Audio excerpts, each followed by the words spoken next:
Hello, my name is Jeremy Foley with PX3 Medical. We specialize in healthcare recruitment. We handle healthcare providers, executive search, and senior leadership with an emphasis on rural and underserved medicine. More than 3/4 of our clients are critical access hospitals, rural health clinics, FQHCs, and community mental health centers, among others. Today, we're going to go over 5 simple steps to figure out, are you ready to hire? Now, I know that sounds a little silly because a lot of people have positions open and they think, well, of course we're ready to make a hire.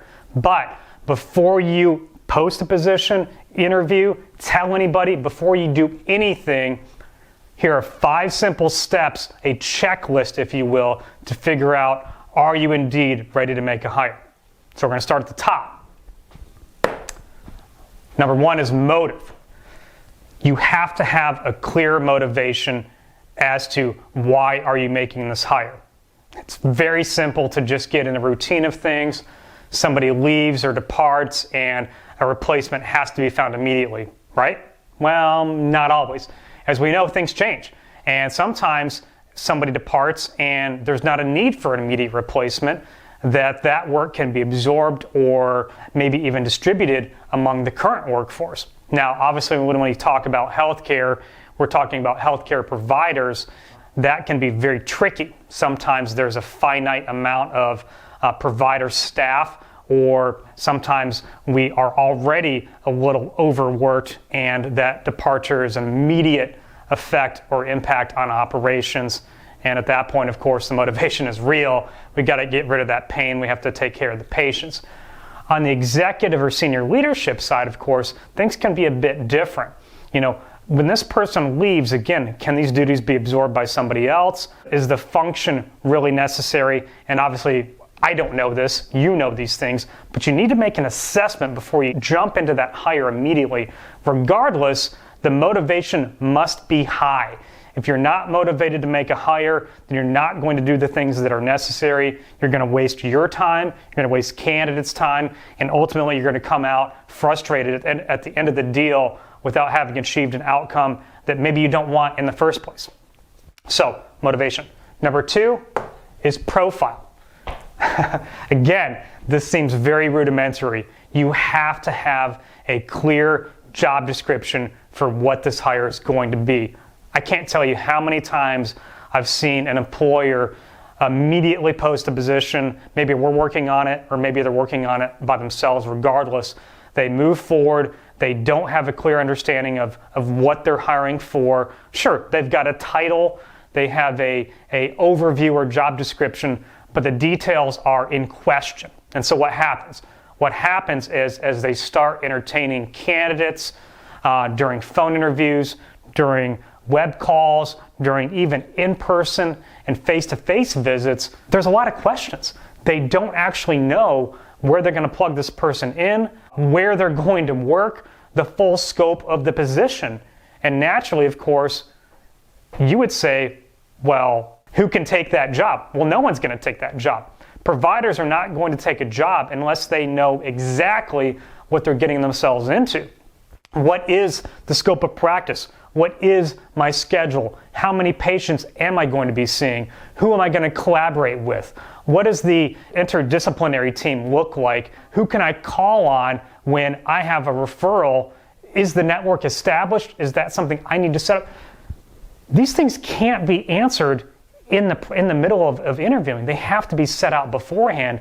You will lose the best candidates, the worst candidates. You will lose everybody because they're going to realize that you're disorganized and not prepared to make a hire. You're not ready to make a hire yet. You have to know what you truly need. So please, please, please make sure you have a thorough job description outline before you talk to anyone. Moving on. Number 3 is process. Now, this is something that I harp on constantly with my clients and something that I feel that we do better than probably any other firm out there. We know what the process needs to look like. Maybe you do, maybe you don't, but I guarantee that we can offer some wisdom and guidance on what the process should look like. Regardless, what we're talking about is a clear hiring process. Do you know what you need to do in order to be successful? If your hiring process is, hey, we'll just talk to as many people as we can get to and hopefully something happens, I'm sorry, that's not a strategy. How can you be successful? You're basically saying, hey, maybe we're going to get lucky. Maybe I should just gamble on this, and you're tempting fate. With anything else that you do, with anything else in healthcare, there are clear protocols, there are paths to success that you follow. You know this, I know this. Hiring is not a happenstance, things just come together willy-nilly. There has to be a strategy, there has to be a process in place. So you must have a clear hiring process set out. Again, before you talk to anybody, you can absolutely, again, lose a genuine, good candidate that wants to work for you, that wants to be in your community. If you can't execute during the hiring process, you will lose 100% of the time. Moving on. Number 4, the team. Now again, what are we talking about here? Well, we know that this person is not working in an office by themselves, plugging away without any input, collaboration, or relationship. They're working in a team environment. And therefore, what we're talking about for step number 4 is all parties must know what they want. They must know what we're trying to achieve with this hire, and they must know what that looks like. What do they want in a candidate? If you're a CEO, you have an idea, you have probably an idea about a dream candidate, but you also know what you're willing to accommodate, what you can work with at a bare minimum. But maybe you're not really working with this individual day to day. In the case of a physician or an advanced practice provider, you're probably not interacting with them on a heavy basis. Even at a smaller facility, they may be reporting to somebody else. Regardless, the team that they're going to be working with needs to be on the same page. Again, I can tell you many horror stories. In 14 years, I've seen a lot of deals fall apart very simply because people are not on the same page. Especially when we start talking about a single provider practice or a small group within a single specialty.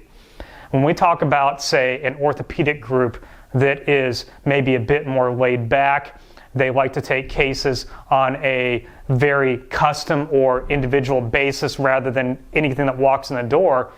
If you try to bring in a barn burner, a superstar that just wants to do OR cases day in and day out, they're going to be probably a bit too intense for that type of group dynamic.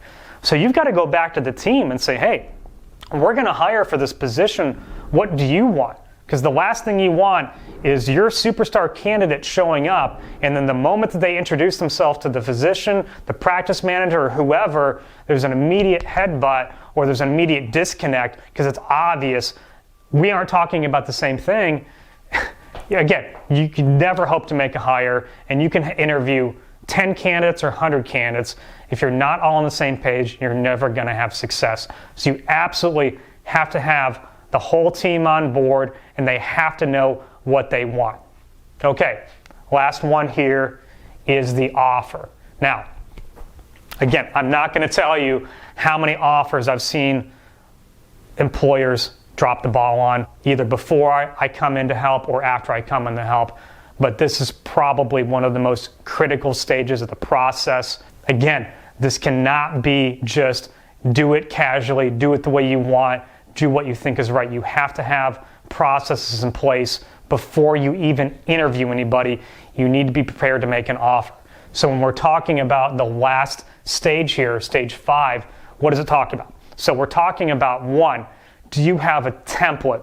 Do you know what the offer is going to look like, how it's going to be structured, and a rough idea of what you're going to be offering for all components of the position? That's base salary, that's any type of bonuses, including relocation and sign-on monies, that's productivity incentives or bonuses, loan repayment, tuition reimbursement. I don't care if it's a federal program or if it's a state program. You need to have that documented and outlined in an offer. You need all of this documented and outlined in an offer. I've got a particular client that I've worked with off and on in New Mexico for over a decade, and I won't name names, but the fact of the matter is 90% of the offers that they've given me to release to a candidate needed heavy explanation. Now, they have a relatively complex contract, but it's nothing out of the ordinary. It's just a little bit lengthy. But there are details in that offer that need explanation. And oftentimes I see employers just kind of release an offer to a candidate and say, hey, let me know what you think. Call us when you're ready to accept. And if you have any questions, reach out to us too. But one of the main advantages of working with a firm, such as PX3, of course, is, and any professional really, is they can take the time to explain to a candidate what all these details mean and hopefully help even circumvent any type of issues that might come up, because they're going to answer them directly. And now the candidate's not left wanting and waiting and going, well, I really want the employer to call me and talk to me about this, or is it okay if I reach out to them? Regardless, these things need to be clearly outlined so they know what they're getting themselves into. So the last part of that, of course, is having all this worked out, again, at the very beginning of this process, well before you're advertising or interviewing or even bringing people in. Have all this ready to go, have a letter of intent, have a signed contract, have something that you can release to them in a timely fashion. You can't put this together last minute. You can't put it together in the moment. And you certainly do not want to delay the offer process because you're trying to put all these pieces together. That is probably the number one faux pas that I see employers is basically commit offer suicide. They take a week or two to put all this together, and the candidate's going, what's going on over there? I thought they were interested, but now there's this huge delay, and you're going, well, we do want you, we are interested, and we're just putting together the numbers. Candidates don't have the patience for that, and the market's not going to be sensitive to that either. You'll easily lose people to competitors. So, again, motivation, make sure you know why you're looking.